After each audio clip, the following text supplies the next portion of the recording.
사도신경으로 신앙 고백하겠습니다. 전능하사 천지를 만드신 하나님 아버지를 내가 믿사오며 그 외아들 우리 주 예수 그리스도를 믿사오니 이는 성령으로 잉태하사 동정녀 마리아에게 나시고 본디오 빌라도에게 고난을 받으사 십자가에 못 박혀 죽으시고 장사한 지 사흘 만에 죽은 자 가운데에서 다시 살아나시며 하늘에 오르사 전능하신 하나님 우편에 앉아 계시다가 저리로서 산 자와 죽은 자를 심판하러 오시리라. 성령을 믿사오며 거룩한 공회와 성도가 서로 교통하는 것과 죄를 사하여 주시는 것과 몸이 다시 사는 것과 영원히 사는 것을 믿사옵나이다. 아멘. 우리 찬송가 536장 찬양드립니다.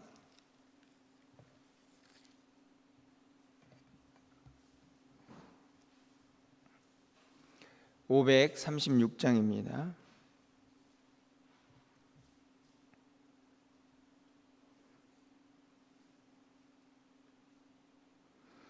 죄짐에 눌린 사람은 다 주께 나오라. 주 말씀 의지할 때에 곧 평안 얻으리. 의지하세 주 의지하세. 구하시네 곧 구하시네. 참구원 주신 주께서 보혈을 흘렸네. 는같이 예할 피에 온몸을 잠그세. 의지하세 주 의지하세. 구하시네 곧 구하시네. 길 되신 우리 구세주 늘 인도하시네. 너 지체 말고 믿으면 참 복을 받겠네. 의지하세 주 의지하세. 구하시네 곧 구하시네. 온 성도 하나 되어서 영광길 걸으면 한없는 은혜 받아서 영원히 누리리. 의지하세 주 의지하세.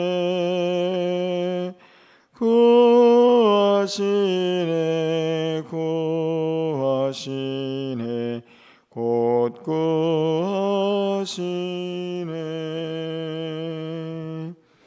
아멘. 오늘 하나님 말씀은 예레미야 36장입니다.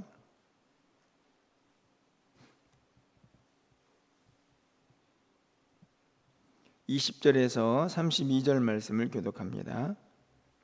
구약성경 1112쪽에 있습니다. 예레미야 36장 20절에서 32절 말씀 한 절씩 교독하고 마지막 32절은 함께 읽겠습니다. 그들이 두루마리를 서기관 엘리사마의 방에 두고 뜰에 들어가 왕께 나아가서 이 모든 말을 왕의 귀에 아뢰니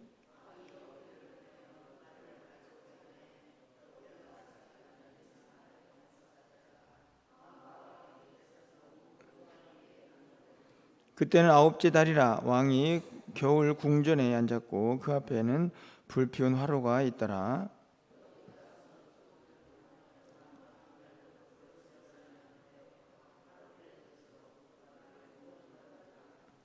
왕과 그의 신하들이 이 모든 말을 듣고도 두려워하거나 자기들의 옷을 찢지 아니하였고,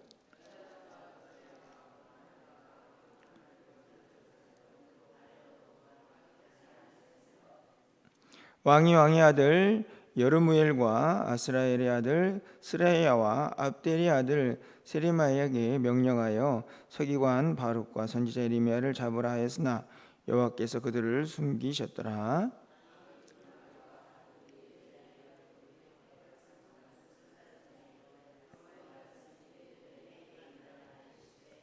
너는 다시 두루마리를 가지고 유다의 여호야김 왕이 불살은 첫 두루마리의 모든 말을 기록하고,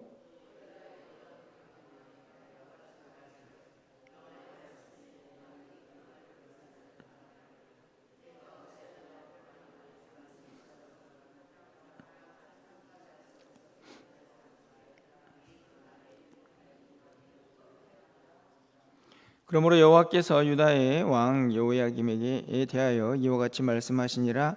그에게 다윗의 왕위에 앉을 자가 없게 될 것이요 그의 시체는 버림을 당하여 낮에는 더위 밤에는 추위를 당하리라.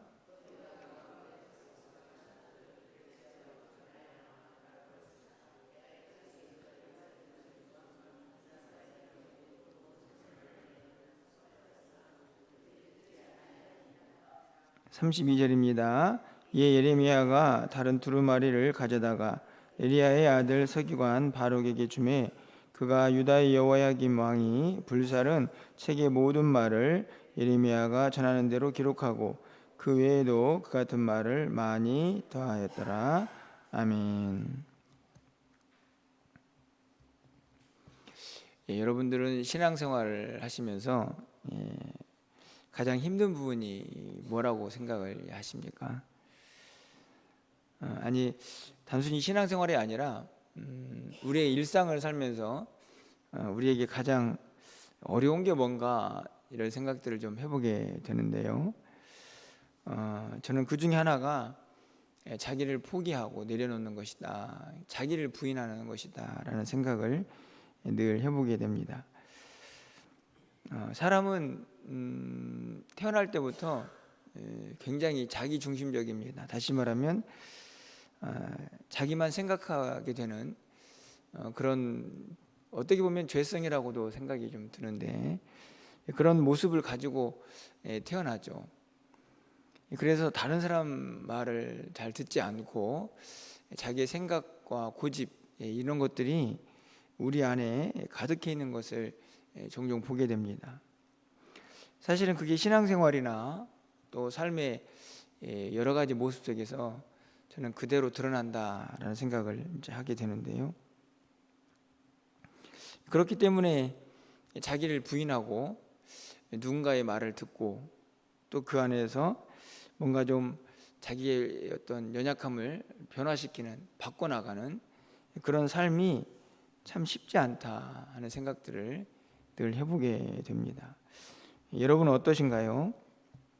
오늘 본문에도 참 고집스럽다라는 생각이 드는 한 사람의 모습이 등장을 하는데, 바로 어제부터 시작되는 이제 여호야김이라는 왕의 모습입니다. 어제 36장 전반부의 말씀을 살펴보셨겠지만 하나님께서 예레미야를 통해서 또 하나님의 말씀을 이제 전하도록 하시는데, 예레미야가 그런 상황이 되지 못해서 서기관 바룩에게 예레미야의 말을 선지자를 이제 통해서 하시는 하나님의 말씀이죠. 그 말씀을 이제 기록하게 합니다. 그래서 이제 두루마리에 기록을 해가지고 먼저 이제 고관들에게 읽히고, 그 다음에 이제 오늘 이제 본문은 이제 왕에게 그 말씀이 들려지고 읽혀지는 그런 장면이 기록이 되어 있습니다. 하나님께서 왜 이렇게 말씀을 또 기록하셨을까?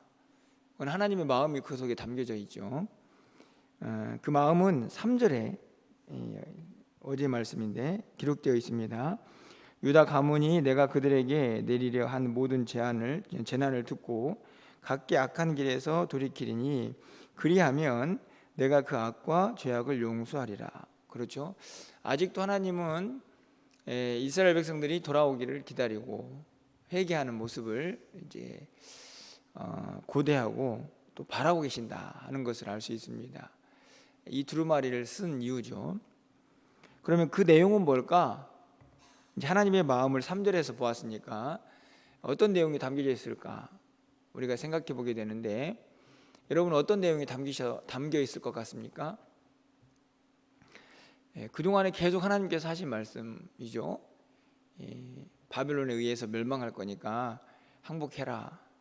그게 하나님의 뜻이다 하는 것인데 그 내용이 29절에 있습니다. 오늘 본문에 있는 말씀인데 이제 여호야김이 두루마리를 이제 불사르고 나서 한 이야기입니다. 그렇게 불사를 때 그가 하는 이야기인데 이 두루마리를 불사르며 말하기를 내가 어찌하여 바벨론의 왕이 반드시 와서 이 땅을 멸하고 사람과 짐승을 이 땅에서 없어지게 하리라 하는 말을 이 두루마리에 기록하였느냐 이렇게 기록하죠. 이게 지금 이 왕이 이제 에레미야에게 하는 이야기입니다. 왜 이 두루마리에다가 이 땅이 멸망당하고 바벨론에 의해서 포로가 될 것이다, 다 무너질 것이다라는 말씀을 왜 여기다 기록했느냐라고 하는 것인데 이 말을 통해서 그 두루마리의 내용을 우리가 알 수 있습니다. 내용은 이전에 하나님께서 하신 말씀과 다르지 않습니다. 하나님의 마음이 그리고 그 두루마리에 담겨 있습니다. 그래도 회개하고 돌아오기를 바라는 마음이죠. 그런데 왕이 그 말을 듣고 어떻게 합니까? 23절 말씀에 보니까 여우디가 서너 쪽을 낭독하면 왕이 면도칼로 그것을 연하여 베어 화로불에 던져서 두루마리를 모두 태웠더라. 하나님께서 열심히 에레미야와 또 서기관 바룩을 통해서 전한 말씀을 이 왕이 한꺼번에 다 태우지 않고 서너 쪽을 읽으면 칼로 잘라서 불에 태우고 또 서너 쪽을 읽으면 칼로 잘라서 불로 태우고 결국에는 다 그 두루마리를 태워버립니다. 그뿐만이 아니라 25절 말씀에 보면 엘라단과 드라야와 그마레아가 왕께 두루마리를 불살하지 말도록 아뢰되 왕이 듣지 않습니다. 그 일을 하지 말라 제지하는 사람이 있지만 그래도 듣지 않습니다. 그뿐만이 아니고 26절 하반절 말씀을 보면 이제 아마 분에 차지 않았을까 생각이 드는데 바룩과 선지자 에레미야를 잡으라 이렇게 명령도 합니다. 어떻습니까? 분명히 하나님의 말씀인데 잘라서 불을 태우고 그렇게 하지 마세요 라고 하는 사람들의 말도 무시하고 게다가 그 말을 한 사람들을 자기 분을 이기지 못해서 그들을 잡아가지고 처벌하려고 하는 이제 왕의 모습을 보게 됩니다. 이런 모습을 보이는 왕에게 하나님은 또 어떤 모습을 보이시냐 중요하죠. 27절 이하에 나와 있는데 28절 말씀을 보면 너는 다시 다른 두루마리를 가지고 유다의 여호야김 왕이 불살은 첫 두루마리의 모든 말을 기록해라. 이해 가시죠? 다시 예레미야에게 하나님께서 왕이 그랬어? 그러면 다시 써. 이렇게 말씀을 하십니다. 그런데 여기서 첫 두루마리가 되게 중요하다는 생각이 듭니다. 왜냐하면 32절 하반절 말씀을 보면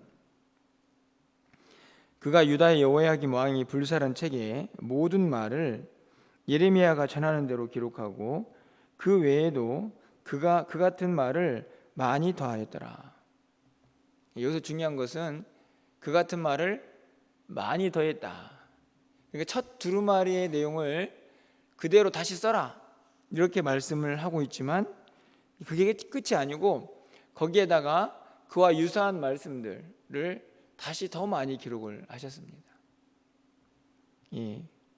다시 쓰게 해라, 똑같이 쓰게 하라는 말씀도 아니고 그 내용들이 더 보충될 수 있도록 더 많은 내용들을 기록하라고 하시죠. 무엇을 의미합니까? 네가 아무리 그렇게 해봐라, 그것은 내 뜻이 아니다. 내 뜻은 이미 기록되었다, 이미 선포되었다. 왜 고집을 피우느냐 하는 하나님의 마음이죠. 여러분, 앞에서도 그런 경우가 있었습니다. 예레미야가 멍에를 하나 나무로 메고 있지 않습니까? 바벨론의 멍에를 상징하는 멍에였는데 그것을 사람들이 꺾어버리죠. 그랬더니 하나님께서 어떻게 하셨습니까? 쇠멍에를 만들라고 그러셨습니다. 쇠멍에. 오늘 본문도 비슷하다는 생각이 듭니다. 네가 내 말을 태웠어? 다시 써. 이번에는 더 길게 써. 하나님의 마음이 저는 분명히 드러나는 대목이라고 생각이 드는데요. 왜 그런데 이 여호야김 왕은 이렇게 무서운 사람인가, 이런 생각을 합니다. 그 이유를 좀 찾아보는 게 저의 이제 오늘 설교의 핵심이라고 생각이 드는데, 여러분 24절 말씀을 가서 보면요, 거기에 이제 저는 왕의 이 행동에 이유가 들어있다고 생각이 드는데, 왕과 그의 신하들이 이 모든 말을 듣고도 두려워하거나 자기 옷을 찢지 아니했다, 이렇게 되어 있습니다. 이거는 중간에 해석이거든요. 왜 왕이 그렇게 하나님 말씀을 찢어서 불태워했는가? 어떻게 보면은 그들의 행동의 모습인데 여기에는 저는 그 이유가 담겨져 있다고 생각이 듭니다. 저는 세 가지 정도를 생각해 보는데, 하나는 첫 번째로 하나님을 무시하는 거죠. 이 말씀을 다시 보시면 모든 말을 듣고도 뭐 하지 않았냐면 두려워하지 않았습니다. 두려워하지 않았다는 말은 사실은 그 말의 내용을 두려워하지 않았다라는 말도 되지만 근본적으로는 그 말씀이 누구의 말입니까? 하나님의 말씀이죠. 그러니까 하나님의 말씀을 두려워하지 않았다는 것은 하나님도 두려워하지 않는 것입니다.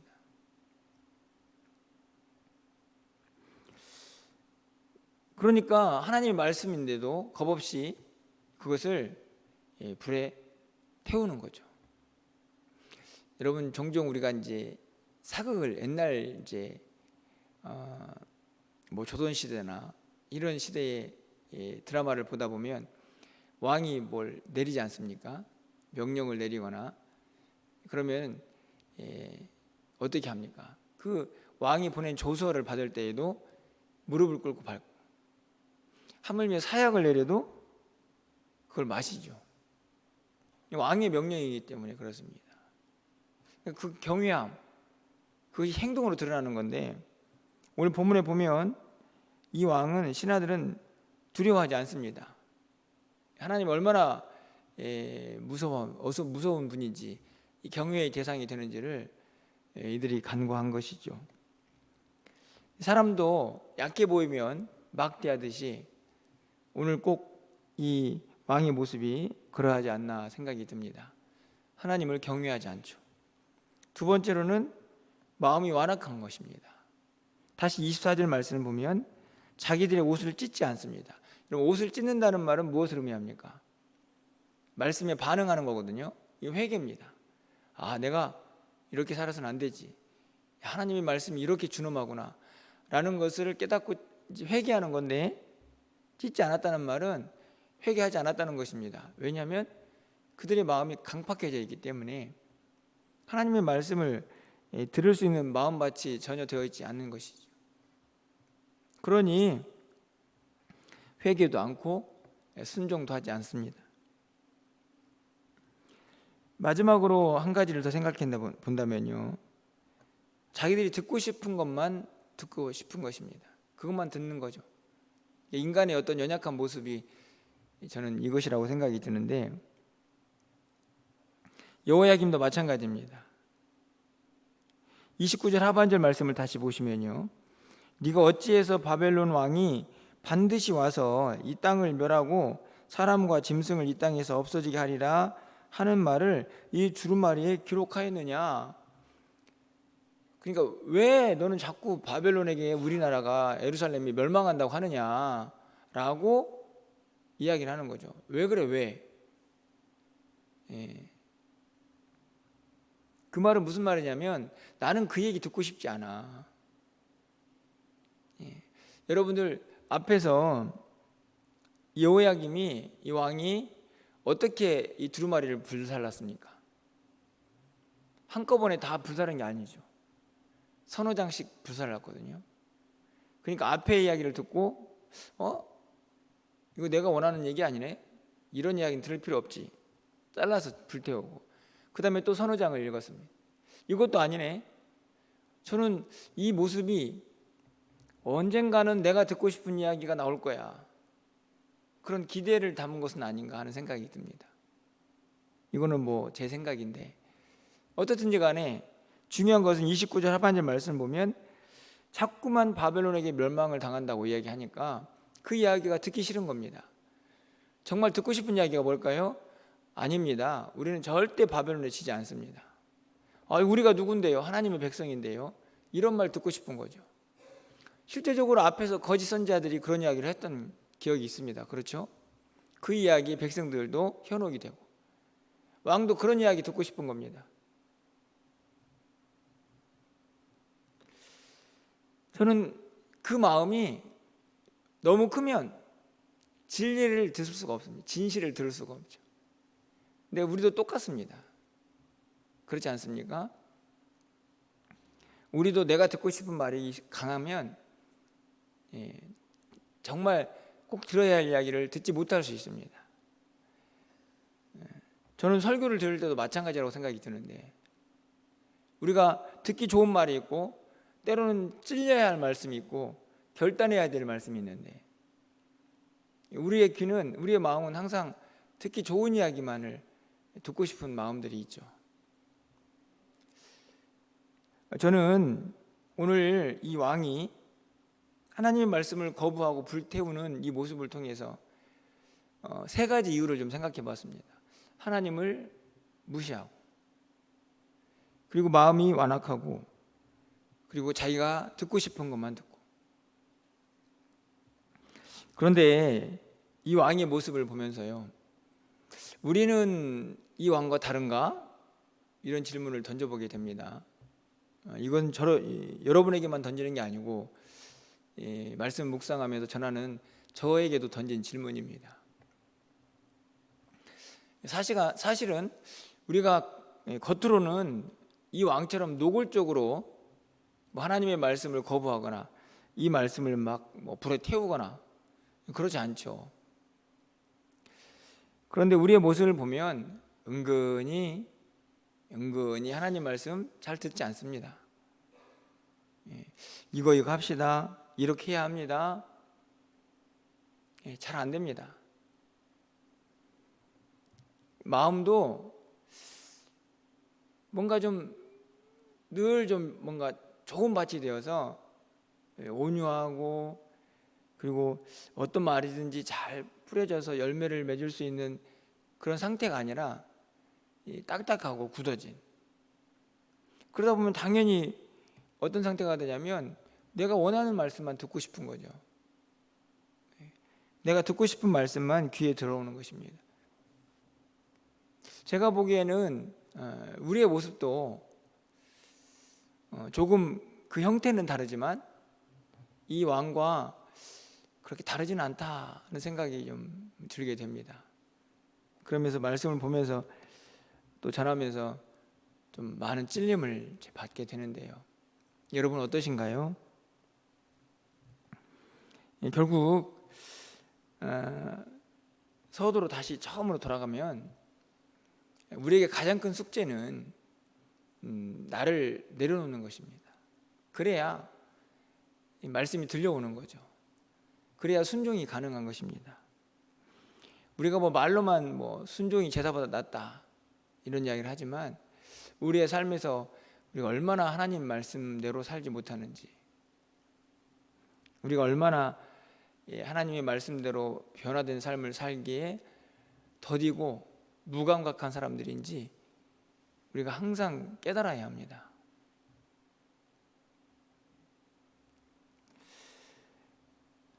제가 주일에 십자가 앞에 서자, 그게 그리스도 형상을 닮아가는 거다, 제가 말씀을 드린 기억이 있는데 다르지 않습니다. 자기를 부인하고 자기 십자가를 져라, 예수님께서 그렇게 말씀하셨어요. 저는 오늘 본문에 여호야김에게도 똑같은 말씀을 하셨을 거라고 생각이 듭니다. 너 왜 그렇게 고집이 세냐? 왜 내가 하는 말 듣지 않아? 왜 네 마음대로 생각해? 왜 네가 듣고 싶은 것만 들어? 이런 말씀을 똑같이 우리 주님도 이 여호야김에게 하지 않았을까요? 오늘 아침에는 좀 우리의 모습을 돌아보면서, 혹시나 여러분들 잘하고 계시지만 혹시나 우리 안에 아직도 나를 버리지 못한 나의 고집들이 혹시 보여지면 하나님 이 마음도 다 바꿔주셔서 말씀을 좀 잘 듣고, 내가 듣고 싶은 말씀만이 아니라 어떤 말씀이든지 간에 그 말씀이 하나님의 말씀이고 진리면 그것을 그냥 내 삶에 아니면 내 몸에 그냥 그대로 복사해가지고 그렇게 살 수 있는 우리 모두가 되게 해달라고 하나님 앞에 기도할 때에 하나님께서 우리의 마음을 변화시켜 주시고 우리의 삶도 바꿔주시고 우리의 삶에 또 하나님과 동행하는 은혜가 차고 넘칠 줄 믿습니다. 그런 한날의 삶이 될 수 있기를 또 주님의 이름으로 간절히 축원합니다. 기도하겠습니다. 하나님, 연약하고 부족한 오늘 여호야김 왕의 모습이 혹시나 우리의 모습은 아닌지, 왕처럼 노골적으로 하나님의 말씀을 거부하지는 않지만 은근히 하나님의 말씀을 불순종하며 내 생각대로 내 고집대로 살고 있는 것은 아닌지 다시 한번 우리의 모습을 돌아봅니다. 하나님, 이 아침에 우리 빗속을 뚫고 주의 전에 나온 사랑하는 성도들 하나님께서 기억하셔서 저들의 믿음이 더욱더 하나님 보시기에 기뻐하실 만한 믿음으로 더 굳건히 설 수 있도록 인도하여 주시고, 오늘 우리의 기도가 하늘에 상달될 수 있도록 하나님께서 은총을 베풀어 주시옵소서. 매일매일의 삶에 우리 자신을 부인하고 예수님의 십자가를 지고 또 하나님이 원하시는 삶을 모든 진리의 말씀을 순종하며 살아갈 수 있는 하나님의 사람들이 다 될 수 있도록 주님 도와 주시옵소서. 내일 또 이렇게 비전 트립을 출발하는 우리 청년들이 있습니다. 하나님께서 저들을 붙잡아 주셔서 잘 준비되게 하시고 또 모든 일정들이 주님의 은혜 가운데 진행될 수 있도록 하나님께서 또 역사하시고 또 인도하여 주시옵소서. 오늘 또 우리의 기도 가운데 함께 하시고 또 연약한 성도들에게 치유의 광선을 비춰주셔서 회복되게 하시고 주의 능력을 경험할 수 있도록 하나님께서 함께하여 주시옵소서. 오늘 우리의 모든 삶 가운데 동행하셔서 하나님의 영광만 가득하게 하시고 또 계속해서 준비되는 모든 주일학교 여름 사역들이 주의 은혜 가운데 진행될 수 있도록 하나님 함께하여 주시기를 간절히 소망하고 우리 주 예수 그리스도의 이름으로 기도합나이다. 아멘.